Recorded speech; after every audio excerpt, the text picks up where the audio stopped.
Hello and welcome guys. There has been a question as to sir polity. हमने सुना है कि इससे सवाल आएंगे। जी हाँ, आपके DULLB में पॉलिटी से सवाल आएंगे एंड किन किन पर्टिकुलर पहलुओं से सवाल आएंगे उस पे भी आज हम यहाँ पर बात करने वाले हैं। आपसे गुजारिश ये रहेगी कि सेशन को आप जल्दी से लाइक कर दें एंड अगर अभी तक चैनल को सब्सक्राइब नहीं किया है please to hit that subscribe button. And उसके साथ ही अब बढ़ेंगे आगे जल्दी से without wasting much of your time.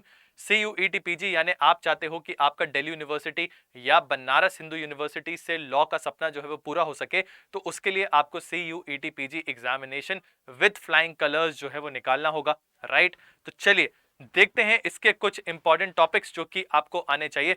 तो सर, जहां तक मेरा मानना है, जब हम बात करते हैं पॉलिटी सब्जेक्ट की, तो जग जाहिर है कि एक किताब है वो हर बच्चा हर व्यक्ति जो है वो आपको रिफर करने को बोलेगा। जी हाँ, we are talking about the Indian polity Laxmikanth ji. It is a bulky book, it is very bulky book. let me tell you again, it is very bulky book, yes it is, but the only thing is कि अगर आप इसको बहुत अच्छे से cover कर लेते हो सिलेक्टिवली, क्योंकि आपको पूरा पढ़ने की आवश्यकता नहीं है, अगर आप सिलेक्टिवली इसको बहुत अच्छे से पढ़ लेते हैं then it is pretty much sure कि आपको पॉलिटी का एक बहुत अच्छा नॉलेज हो जाने वाला है। तो आज चूंकि बच्चे मुझे अगेन एंड अगेन मैसेज करके पूछते हैं सर पॉलिटी को हम क्या वर्ड टू वर्ड पढ़ें, लाइन टू लाइन पढ़ें, कैसे इसको पढ़ना चाहिए, so for that reason I am standing here. मैं आपको ये बताने वाला हूं आज थ्रू द इंडेक्स कि क्या क्या चीजें हैं जो आपको पढ़नी चाहिए पॉलिटी में, क्या चीजें हैं जो जिनको आप छोड़ना अफोर्ड कर सकते हैं। ठीक है, चलिए तो शुरू करते हैं। सबसे पहले making of the Indian constitution. जी हाँ, ये वो टॉपिक है जो आपको बनना चाहिए। इस टॉपिक में सबसे इंपॉर्टेंटली आपको कॉम्पोजिशन ऑफ कॉन्स्टिट्यूएंट असेंबली पढ़ना चाहिए, फिर different committees of the constituent assembly, जिसमें मेजर और माइनर दो प्रकार की कमिटीज होती हैं। आपको मेजर कमिटीज पे ज्यादा फोकस करना है, माइनर कमिटीज पे उतना ज्यादा फोकस करने की आवश्यकता नहीं है। रिसेंटली हमने देखा था जो आपका MHCET एग्जाम है उसमें बहुत सिंपल सा क्वेश्चन आया था कि ड्राफ्टिंग कमेटी के चेयरमैन कौन है। हाउएवर अगली बार क्वेश्चन आ सकता है उससे भी ज्यादा आगे जाकर कि आपकी स्टीयरिंग कमेटी के चेयरमैन कौन थे, तो आपको वो चीज बननी चाहिए। या फिर union committee for negotiation with states, इसके कौन चेयरमैन थे, तो वो चीज भी आपको बननी चाहिए। उसके बाद आप आगे आएंगे तो enactment and enforcement of the constitution, कि हमारा संविधान जो है वो बनकर तैयार हो गया 26 नवंबर 1949 को, बट आखिर हमने इसको एनफोर्स किया कब, 2 महीने रुक कर 26 ऑफ जनवरी 1950 को। तो ये 2 महीने हम क्यों रुके, क्या उसका कारण था, एनफोर्समेंट और इनैक्टमेंट में क्या अंतर होता है, ये चीजें आपको यहां पर डेफिनेटली पूछी जाएंगी। उसके बाद सेलिएंट फीचर्स आप एक बारी ऊपर ऊपर देख सकते हैं, उतना ज्यादा आपको इसमें जाने की जरूरत नहीं है। Preamble, yes it is important. Preamble में आपको पता होना चाहिए कि जो वर्ड्स दिए गए हैं उनका क्या मीनिंग होता है। फॉर एग्जांपल अगर हम रिपब्लिक कह रहे हैं तो what is the meaning of the word Republic. इसके बाद आपको पता होना चाहिए कि प्रियम्बल में क्या कभी अमेंडमेंट हुआ है, अगर हुआ है तो कौन कौन से वर्ड्स हैं जो ऐड कर गए और किस अमेंडमेंट एक्ट से उनको ऐड किया गया है। उसके बियॉन्ड जब आप आगे जाओगे तो आपको फिर पढ़ना होगा about union and it's territories. इसमें सिर्फ और सिर्फ आपको आर्टिकल नंबर 1 अच्छे से पढ़ना है। 2 एंड 3 का जो मेन कॉन्टेक्स्ट है उसको पढ़ लेना, ज्यादा डेप्थ में पढ़ने की इसको आवश्यकता नहीं है। सिटीजनशिप आपको सिर्फ पता होना चाहिए सिटीजनशिप को अक्वायर करने के क्या तरीके हैं और उसको लूज करने के क्या तरीके हैं। फॉर एग्जाम्पल आपको मैंने बता भी रखा है, BRAND, by birth, registration, acquisition of territory, naturalisation and descent, ये 5 तरीके हैं जिनसे हम इंडिया की सिटीजनशिप को अपना सकते हैं। उसके बाद आता है sir very important thing, that is fundamental rights. क्या ये हमारे लिए इंपॉर्टेंट है? सर एंड मैम, ये हमारे लिए बहुत ज्यादा इंपॉर्टेंट है। यही वो चैप्टर है जिससे सबसे ज्यादा क्वेश्चंस पूछे जाते हैं। फंडामेंटल राइट्स को फंडामेंटल राइट्स क्यों कहते हैं, ये किस आर्टिकल से लेकर किस आर्टिकल तक है, कहां से लेके कहां तक कौन सा कैटेगरी ऑफ फंडामेंटल राइट है। For example right to equality is from 14 to 18, या फिर आपका right to freedom is 19 to 22, right against exploitation 23 and 24। ये आपको यहां पता होना चाहिए। खास करके इसमें आप फोकस करेंगे अपॉन द रिट्स। रिट्स पे आप थोड़ा सा ज्यादा फोकस करेंगे। रिट्स कितने प्रकार की होती है? 5 प्रकार की। रिट जुरिस्डिक्शन सुप्रीम कोर्ट के पास भी है, हाई कोर्ट के पास भी है। What is the difference between the writ jurisdiction of the supreme court and high court, ये भी आपको पता होना चाहिए। उसके बाद आप आएंगे डीपीएसपी। डीपीएसपी में आपको सिर्फ उन चीजों पे फोकस करना है जो बाद में ऐड हुई हैं या फिर जो न्यूज में आई है। For example article number 44 uniform civil code, या फिर आर्टिकल नंबर 50 जो कि बात करता है separation of judiciary from the executive. इन पे थोड़ा सा ज्यादा आपको फोकस रखना है।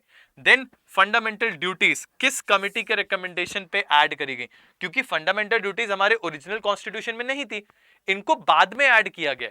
तो आखिर किस कमिटी के रिकमेंडेशन पे किया गया? स्वर्ण सिंह कमिटी। कितनी फंडामेंटल ड्यूटीज ऐड करी गई थी? 10 कब करी गई थी। आज कितनी है? 11 है। 11वीं कब ऐड करी गई सर? आपका जो 86 constitutional amendment act of the year 2002 उसके बाद ऐड करी गई। तो ये चीजें आपको पता होनी चाहिए, वो आप यहां से पढ़ सकते हैं। Then amendment of the constitution, इसमें आपको पता होना चाहिए 368 के अंतर्गत कितने प्रोसेसेस हैं जिनसे अमेंड किया जा सकता है। Point number 1। Point number 2, important amendments की लिस्ट, कौन कौन से हैं वो important amendment. For example amendment number 1, amendment number 4, amendment number 17, amendment number 24, amendment number 39, 42, 44, फिर 52, फिर आपका 61, फिर 73, 74 और 86, फिर 100, 101, 102, 103, 104 एंड 105। इनके बारे में आपको कम से कम पता होना चाहिए इन अमेंडमेंट्स के बारे में, ठीक है। उसके बाद आते हैं आगे, पार्लियामेंट्री सिस्टम ऑफ गवर्नमेंट आप एक रीड कर सकते हैं, not that important. Emergency provisions, yes very important, but ज्यादा डेप्थ में मत जाइएगा। ये देखिएगा कि 352, 356 एंड 360 के अंतर्गत आपकी इमरजेंसी की बात करी गई है। 352 के अंतर्गत आपको 358 और 359 भी पता होने चाहिए, क्योंकि ये बात करते हैं सस्पेंशन ऑफ फंडामेंटल राइट्स की। 356 के अंतर्गत आपको 365 भी पता होना चाहिए, क्योंकि ये बात करता है सेंटर का direction to the state government की। जी, इसके बाद 360 फाइनेंशियल इमरजेंसी। अब इन सारी इमरजेंसीज को कौन लगा सकता है, कौन प्रोक्लेम कर सकता है, किसके कहने पे की जा सकती है, कितने समय के लिए लगाई जा सकती है। अगर एक बार लगा दी गई है, प्रोक्लेम कर दी गई है, तो उसके बाद कितने समय तक उसको अप्रूव करवाना ही पड़ेगा। ये सारी चीजें आपको यहां देखने को मिलेंगी। Next, president, very important. सबसे पहले क्वालिफिकेशन यहां पर ही दिया होगा, qualification of the president, term of the president, impeachment कैसे होता है, इलेक्शन प्रेसिडेंट का कैसे होता है, वीटो पावर क्या है, ऑर्डिनेंस मेकिंग पावर क्या है, पार्डनिंग पावर क्या है। ये चीजों पर आपको थोड़ा सा ज्यादा फोकस करना है। Vice president, hardly hardly 5 minute नहीं लगेगा अगर आप एक बारी अच्छे से पढ़ने बैठ गए। सिर्फ आपको इलेक्शन पता होना चाहिए, फिर आपको रिमूवल पता होना चाहिए, टर्म एंड वैकेंसी कब आ सकती है, इतना अगर आप कर लेते हो और ये कर लेते हो, जैसे एमएचसीटी में अभी रिसेंटली क्वेश्चन पूछा गया, who is considered to be the ex officio chairman of Rajya Sabha, very easy question, तो आपको पता होना चाहिए we are talking about the vice president. Then prime minister, again appointment and duties relating to the council of ministers. Central council of ministers, इसमें आप सिर्फ और सिर्फ डिवीजन पढ़ लीजिएगा। And one more thing, that the Council of Ministers and the Prime Minister are responsible to what? लोक सभा या राज्यसभा या पार्लियामेंट या president. So the answer to the question is lower house, that is Lok Sabha, ठीक है, ये पता होना चाहिए। उसके बाद parliament, yes it is important. Summon कैसे होता है, फिर आपका प्रोरोगेशन क्या होता है, एडजॉर्नमेंट क्या होता है, एडजॉर्नमेंट और एडजॉर्नमेंट साइन डाई में अंतर क्या होता है, डिसोल्यूशन क्या होता है, लोकसभा में इलेक्शन कैसे होते हैं, राज्यसभा के इलेक्शन कैसे होते हैं, नॉमिनेशन कैसे किया जा सकता है, किसके द्वारा किया जा सकता है, किस फील्ड से किया जा सकता है, स्पीकर कौन होता है, चेयरमैन ऑफ राज्यसभा कौन होता है, ये सारी चीजें आपको बननी चाहिए। वो सब आपको यहां पर देखने को मिलेगी अगर आप एक सिलेक्टिव स्टडी इसकी करते हैं तो।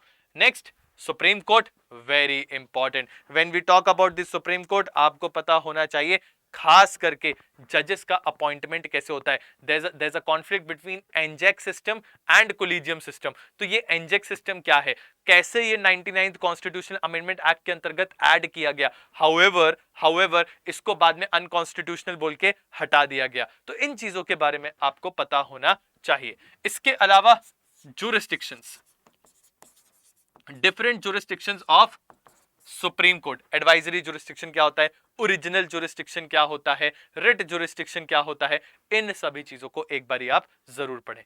देन अगर आपने प्रेसिडेंट पढ़ लिया तो governor, chief minister, president, prime minister जैसा ही है, हल्का सा आपको इसमें चेंजेस मिलेंगे, वो आप कर सकते हैं। Same goes with the high court, थोड़े से चेंजेस होते हैं, आप पढ़ोगे तो ऑटोमेटिकली आपको पता चल जाएगा। देन पंचायती राज, यस यहां पे पंचायती राज में आपको COMMITTES कमिटीज के बारे में पता होना चाहिए कि किस कमिटी ने क्या रिकमेंडेशन दी। सिंघवी कमीशन कमिटी ने क्या रिकमेंडेशन दी है, बलवंत राय मेहता कमिटी ने क्या रिकमेंडेशन दी है, थंगन कमिटी ने क्या रिकमेंडेशन दी है, वो आपको यहां से देखने को मिलेगा। फिर अगर आप चाहें तो थोड़ा सा आगे बढ़ के 73rd अमेंडमेंट एक्ट के अंतर्गत कंपल्सरी एंड वॉलंटरी प्रोविजंस के बारे में पढ़ लीजिएगा। इतना कर लेते हैं, that is more than enough. ठीक है, उसके बाद yes election commission, very important. Election commission very important. Election commission में किस प्रकार से इलेक्शन कमिश्नर का अपॉइंटमेंट होता है, ये सारी चीजें आपको पता होनी चाहिए। फिर यूपीएससी आप इग्नोर कर सकते हैं। Finance commission article number 280 president करते हैं, बस इतना आपको इसके बारे में नॉलेज चाहिए। कैग अगर न्यूज में है तो पढ़िए। अटॉर्नी जनरल, यस आपको पढ़ना होगा आर्टिकल नंबर 76 के अंतर्गत अटॉर्नी जनरल। एडवोकेट जनरल आपको बनना चाहिए आर्टिकल नंबर 165 के अंतर्गत attorney general, advocate general. Attorney general is considered to be the advocate of the central government, advocate general is considered to be the advocate of the state government. ठीक है, Lokpal and Lokayukta you can ignore, it is not important for you. ठीक है, सो I believe आपको ये चीज समझ में आ गई होगी कि किस प्रकार से पॉलिटी पढ़ना है। हाउएवर अगर आपको लगता है कि इसमें थोड़ा सा आपको इशू हो सकता है, थोड़ा सा आपके लिए ये बहुत बड़ा इशू होगा इतनी बड़ी बल्कि बुक को पढ़ना, देन आई वुड से आप एक काम करिए, आप अड्डा 24/7 की वेबसाइट पे जाइए। अड्डा 24/7 की आप वेबसाइट पे जाइए और जाने के बाद यहां ऑल कोर्सेज पे क्लिक करिए। ऑल कोर्सेज पे जैसे ही आप क्लिक करोगे ये अंडर ग्रेड एंट्रेंस एग्जाम्स दिखेगा। अंडर ग्रेड एंट्रेंस एग्जाम पे आने के बाद लॉ एंट्रेंसेस पे क्लिक करिए। लॉ एंट्रेंस पे आप क्लिक करोगे तो यहां CUET LLB दिखेगा। CUET LLB में आप देख सकते हो हमारा एक कोर्स है जो अभी अभी चालू हुआ है, which is known as CUET LLB success batch. इसमें आप जाइए, आप देख सकते हो इस कोर्स का ओवरऑल प्राइस कितना है सर, 32,000 रुपीज। बट अभी हेवी डिस्काउंट चल रहा है 80% का। तो करना क्या है सर, आप यहां पे जाइए और एक कोड फ्लैश हो रहा होगा स्क्रीन पे, मैं यहां पर आपको दिखा भी देता हूं, Y692। जैसे ही आप ये कोड लगाएंगे, ध्यान से देखिएगा, यहां पे एक मैजिक होने वाला है। जैसे ही आप लगाओगे सर, प्राइस आपका लोअर डाउन होके आ जाएगा कितना, 6,400 रुपीज ओनली। एंड ये जो आपका प्राइस है 6,400, it will have everything that is required to crack your examination. इसमें वो सारी चीजें होंगी जिससे आप अपना एग्जाम क्रैक कर सकते हो। पॉलिटी पूरा का पूरा पढ़ाया जाएगा, उसके अलावा इंग्लिश पूरा पढ़ाया जाएगा, क्वांटिटेटिव टेक्निक्स पूरा पढ़ाया जाएगा, लॉजिकल रीजनिंग पूरा पढ़ाया जाएगा, general awareness and current affairs पूरा पढ़ाया जाएगा। कहने का मतलब Y692 लगाइए and get yourself a sure short selection, जो कि आपको मदद करेगा अपनी सीट पक्की करने में। ठीक है, तो अभी जाइए, 80% का ऑफ है, इस डिस्काउंट को अवेल करिए इससे पहले कि ये डिस्काउंट यहां से चला जाए। With this I am signing off. Thank you so very much for your valuable time. Keep studying, keep grilling. जय हिंद, जय भारत।